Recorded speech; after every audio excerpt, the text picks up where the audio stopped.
Hey guys, it's Maylani Hawk with Why Not Me Academy. Today on the show, we have Jarrett Ingram. Now, Jarrett goes all over the country speaking, and sometimes to groups as large as 10,000 people. But today he's going to be on the show, and he tells about how he took a family business back in 2007, 2008-ish, and grew it into a multi-seven-figure business during the crazy recession of 2008, 2009, by the way, and how he uses that and also the other businesses that he's been a part of, how now he goes into corporations and to entrepreneurs and to small businesses, large businesses, and talks about the importance of having vision, culture, leadership, and influence to really take your business to the level you want it to be at. I hope you enjoy the interview with Jarrett Ingram. Thanks so much for tuning in. This is Maylani Hawk with Why Not Me Academy. I have one of my favorite guests of all time because he is not only a powerhouse, but he was also my cousin. Guys, he's my cousin. And I love Jarrett so much. I'm excited. It's fun how we've grown up together.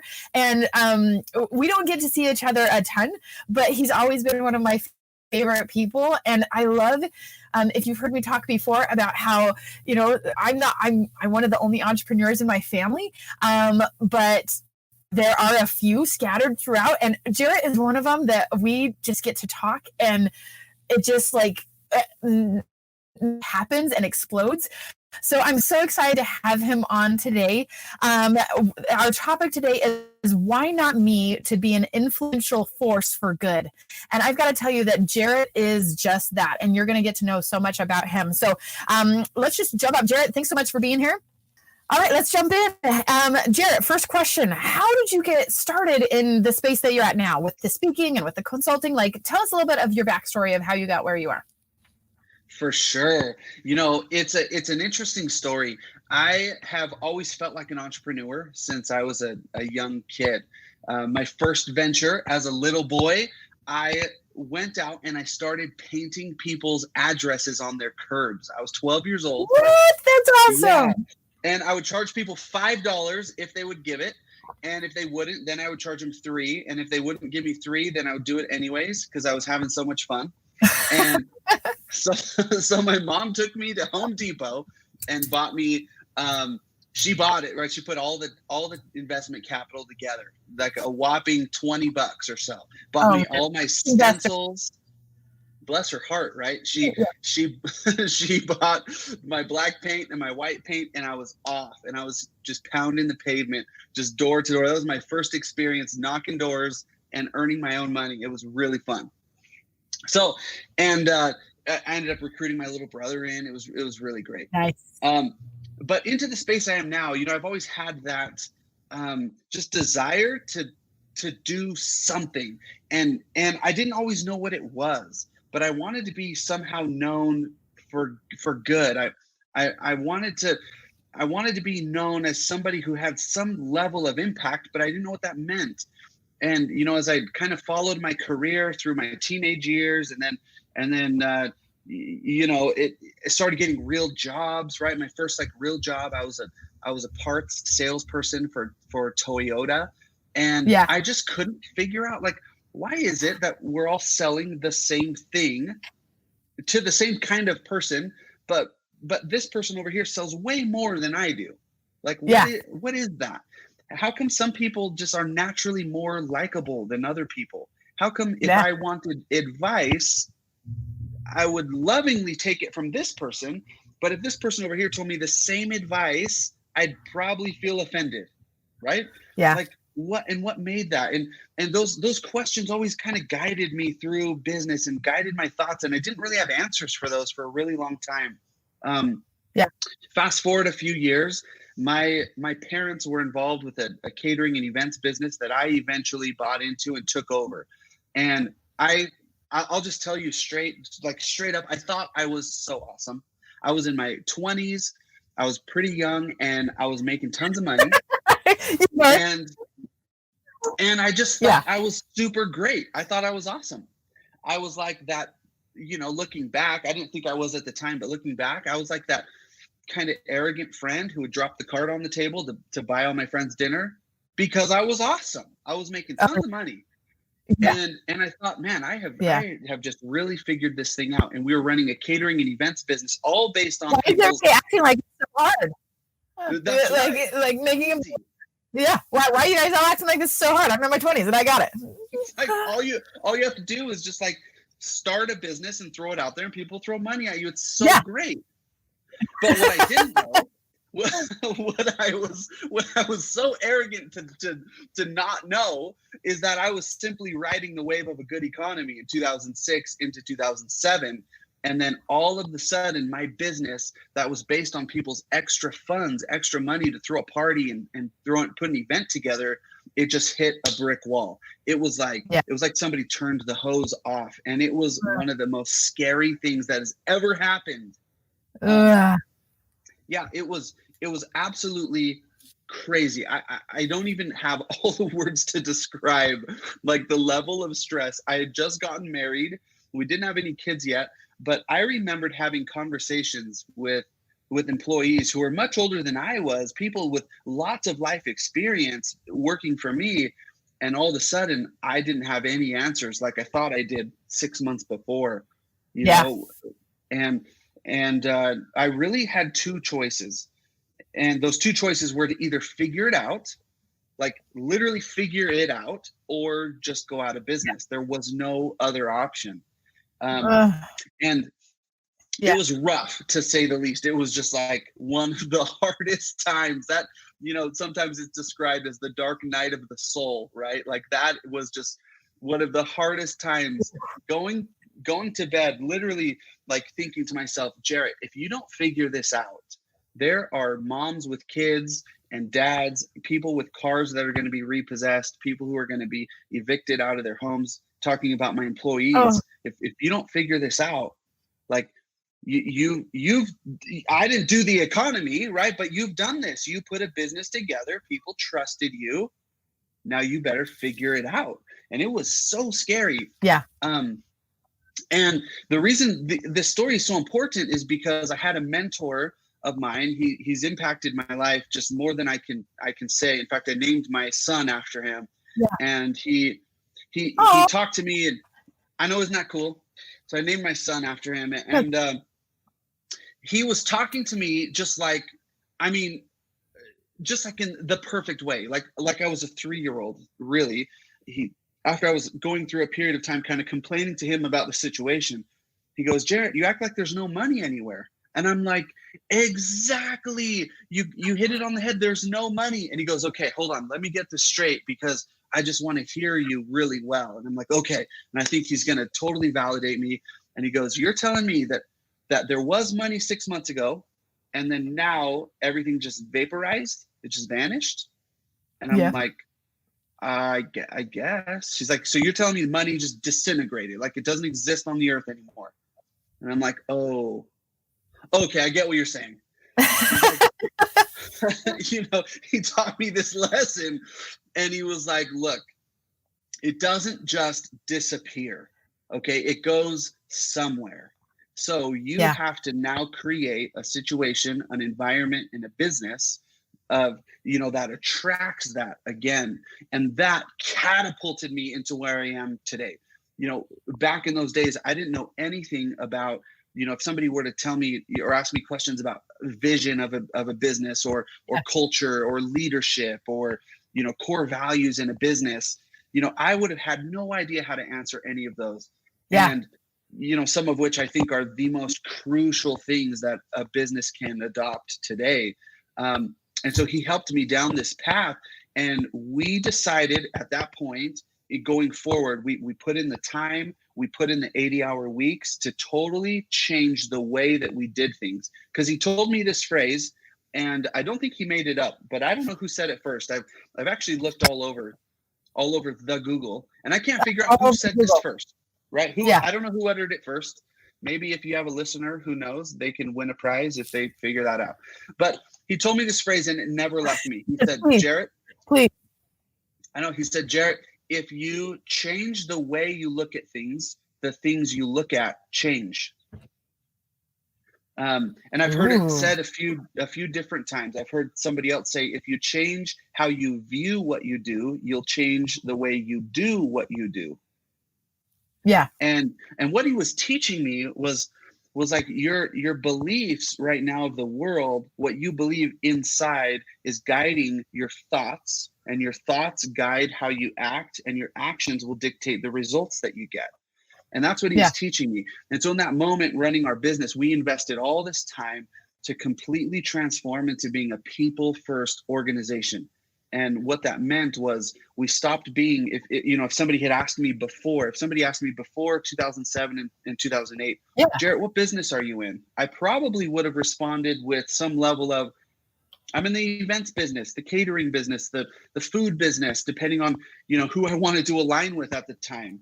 Yeah. But if anybody had asked me after that, Jarrett, what business are you in? In fact, being kind of in a network of events and catering businesses and stuff like that, that question comes up a lot.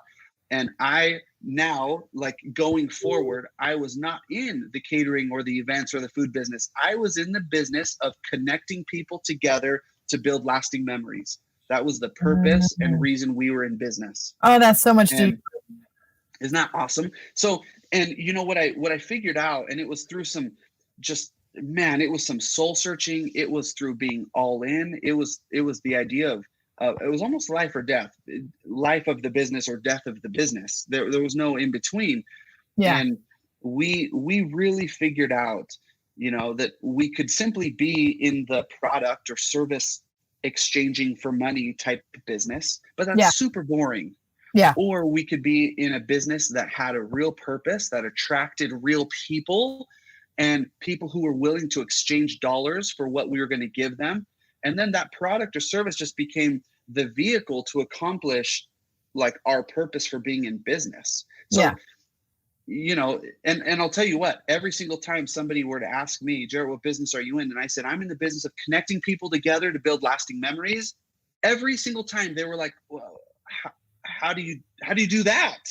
Like, we always got to what I did. We always got to the product or the service. We just didn't go there first because that didn't inspire anybody. It didn't inspire anybody to open up their pocketbook and exchange dollars for what we were doing.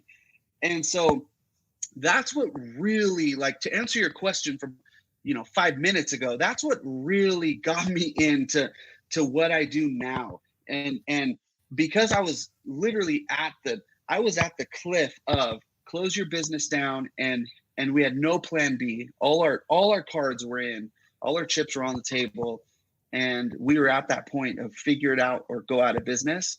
And I am just so excited to tell the world how we figured it out. That's what catapulted me into where I am now. Yeah.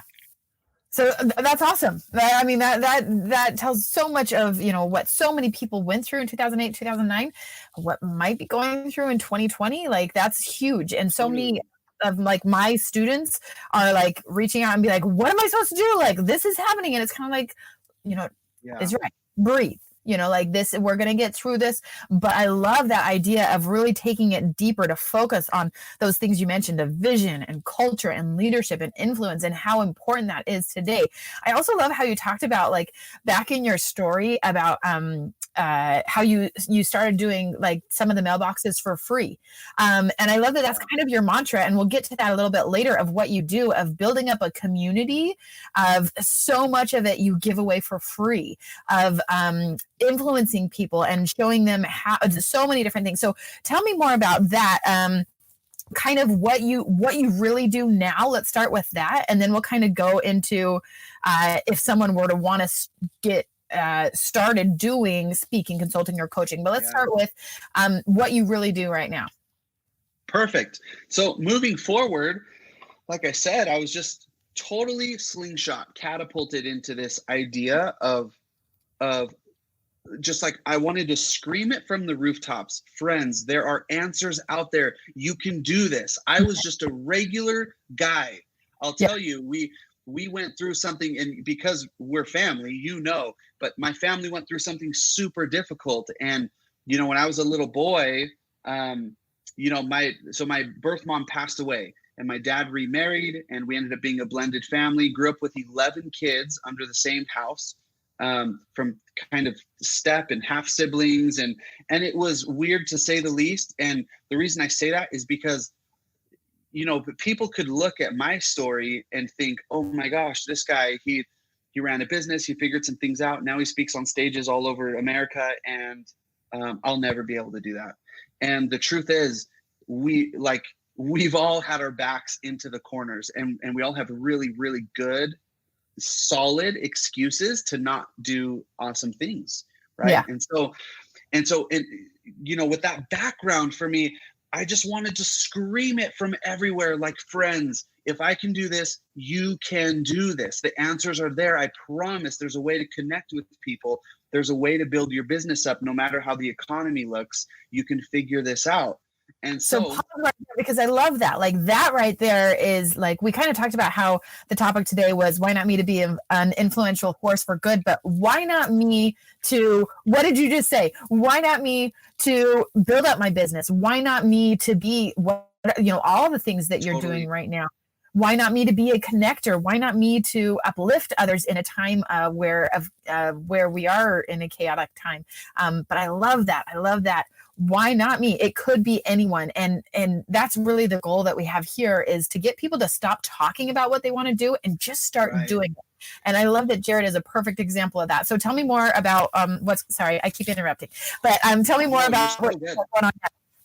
So right now, what I ended up doing was I started a consulting business, because helping other people's businesses, as I started, when we figured out our business, I had friends who were reaching out to me, and then friends of friends, and I was helping people just because I was so fascinated by this. That became the thing I obsessed about. I no longer, it wasn't enough to figure out how to put on an amazing event for the Screen Actors Guild in downtown LA for 10,000 people. Instead, It was like, oh my gosh, how can I help this dude who thinks he's looking at just like utter doom in his business, sleep well at night? That was way more fascinating for me.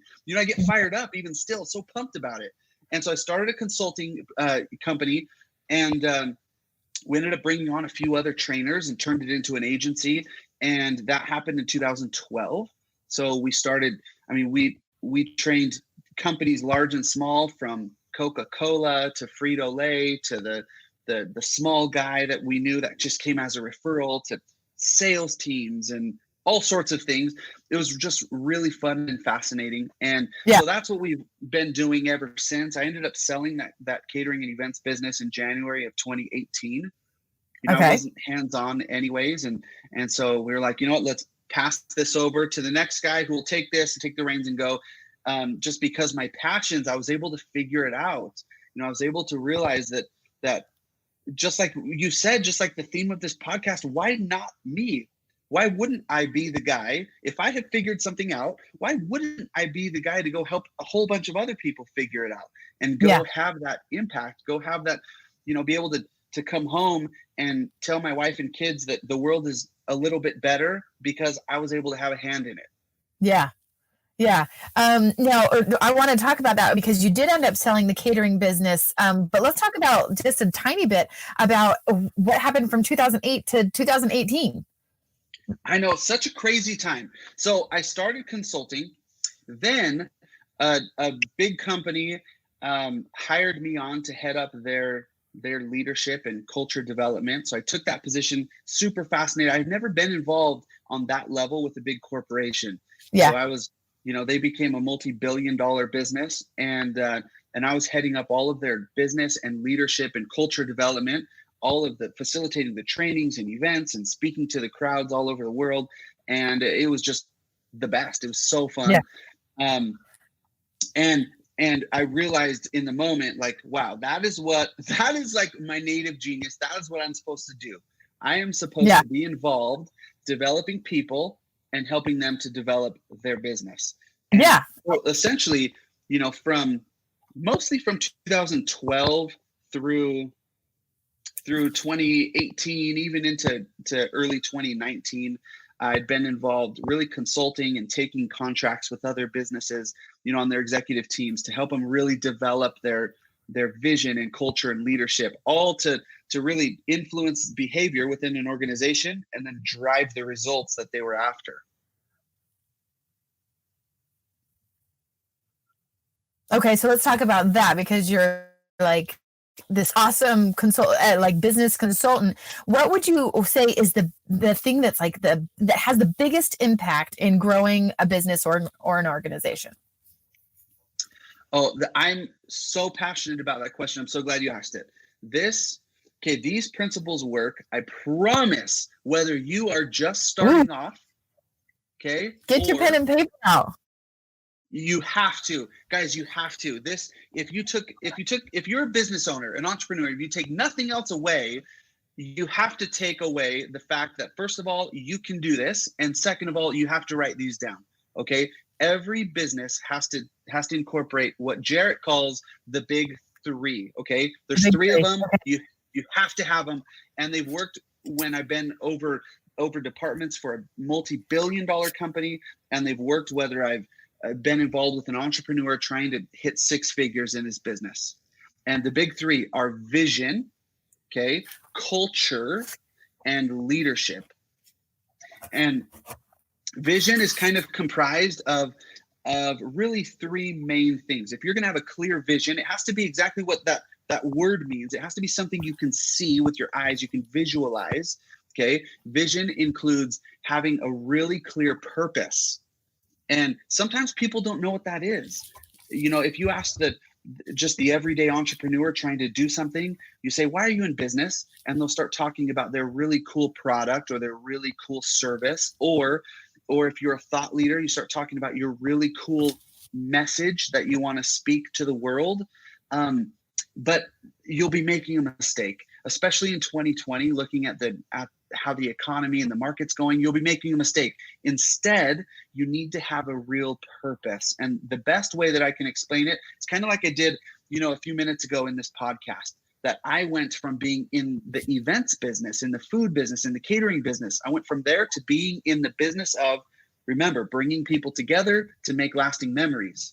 So that became the purpose. Everything we did, if it wasn't to connect people and bring them together to make lasting memories, we didn't do it. We took it off. We removed it from the plate. So if you're going to have a clear vision, you have to have a really good purpose. You have to have your core values. And then you have your mission, the thing that you're after, the thing you can see. This is like the major goal, sometimes referred to as like a BHAG, right? The big, hairy, audacious, scary goal, the thing that we're pointed to, so you can see the right direction. So that's a vision. And then culture is the thing that really produces camaraderie. It produces the idea that people are looking after each other. It creates an environment where people feel safe and they want to perform, and you can do this. So there's actually no such thing like, Melanie, if somebody was going to ask you, what is culture? What would you tell them? The feeling of community. I don't know. I love it. Is that an okay answer? I don't know, but I think about culture, it's like the feelings I get from my community. Yeah, I love that. And that fits perfectly into the definition. The most basic definition is that culture is simply the way we do things around here. Culture is the way that any group of people within a common set of values and beliefs do things. And the magic of culture, kind of the double-edged sword of culture, is that there's no such thing as not having culture. So what it means is you can either be intentional about it and decide, how do we talk to each other? What words do we use? How do we think about each other? How do we communicate? How do we have fun together? How do we work together? Or you can just kind of let that happen and let it form, and it will. And so culture has to be intentional. And then, of course, leadership. And what intentional trained leadership does is it takes all of the inspiration from a vision, all of the camaraderie and feelings of happiness from culture and feeling of belonging and community from culture, and it drives like behavior to produce results. Real leadership gets people actually working and doing and producing and taking action and bringing the results that you want. And it's awesome. Yeah, I love that. And I love how when you talk about it, you're usually going in and helping businesses as kind of a whole. Is that correct? Absolutely. And then, but I think it froze. Absolutely. Okay. But I think it also applies for each person individually. Each person on that's listening to this right now, that's watching this right now, each of those three things are so important for you in your life. The vision of what is your purpose, what is your goal, like what do you feel like there was a reason why you were sent down here to this earth, and what does that look like for you? Like, what is your personal vision? What is the culture that you want to surround yourself? Are you surrounding yourself with people who uplift you? Are you surrounding with people that feed into that vision? Right now when we're recording this, we're in the middle of coronavirus, and I've had to really evaluate. Right. You know what I mean? Like, I've really had to evaluate the culture of my home, and to really say each morning, like each night, we have an evaluation of how we did with the culture of our home and what we're going to do better the next day. And I think no matter if it's a corporation, if it's a family, if it's you and your dog, if it's just you, whatever it is, that all these three principles can be guiding in your life, not just in your corporations. And so I think that's huge, and that's really, really impactful. I love that. And I know that you've shared this information on stages across the world, across the country, and someday world. I know it, but they've been to groups of 300 to 10,000 or whatever. So I'm grateful that you took the time to come on here, and grateful for your message. So if you had one last thing to say, why not me to what would you say? Why not me to what? Ooh, I would probably.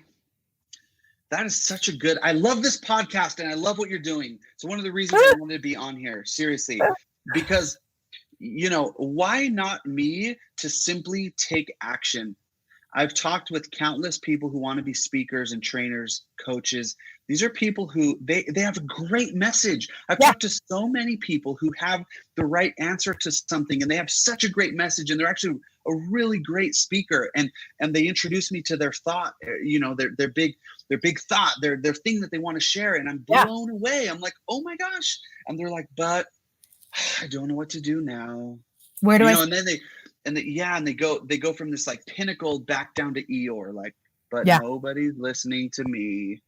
And so what I would tell them, anybody listening to this, is why not me to just start? If you want to be a speaker, all you have to do is start speaking. That's it. In fact, it sounds simpler than, here's what I'm saying. If you want to be a coach, start coaching. Go reach out to people. Go help people. If you want to be a speaker, start speaking. Create an environment. You can leverage social media. You can leverage technology. You don't have to start by speaking on stages to 1,000 people, but you do have to start speaking by starting speaking. So if I were going to tell anybody, look, friends, I have come from crazy background, from thinking that I was so arrogant running a business that was mostly just a really great economy with people with extra cash wanting to party, and they were throwing cash my way. And if you would have seen some of the sleepless, just helpless, just broken person nights that I spent from 2007 into the second or the first half of 2008, you would be laughing at the person that you think that I am today. You would be utterly laughing at the person who's giving you these bits of advice today. And so the truth is, if anyone can, then anyone can. Ooh. That's probably what I would say. Ooh, drop that back. That was awesome. Think about that. Everyone, what'd you say? I said, if anyone can, then anyone can. Oh, I love it. I love it. All right. So how do we follow up with you? If our listeners, if our watchers want to come and find you, tell us more. Where do they find you? Yeah, so super easy. You can find me on my website, jarrettingram.com. That's 2 R's, 2 T's, jarrettingram.com. I've also put together a really fun Facebook group that is totally free. It's a mastermind style group that's just designed to help the small business owner or the thought leader, the person who is starting out, the person who was me in 2007 and 8 trying to figure it out. I'm so passionate about that person. And I think we're going to have more of those people in 2020 if they don't change the way that they're doing business. And so I put a Facebook group together. It's called the Standpoint Community. for business owners. And so if they just search that, Standpoint Community for Business Owners. And then, of course, they could find me on Instagram at Jarrett Ingram, or they could find me on Facebook. Would love to connect with anybody. Awesome. You guys, he gives inspiration, I think almost daily. I see it coming across, and I'm grateful for it. He's a powerhouse. He's inspirational. If you need him to speak to your group, he's awesome. Definitely reach out to Jarrett Ingram. He's awesome. So thank you so much for coming on. And thank you. Thank you for having me. Why not you, huh? Okay. Thanks so much, Jarrett.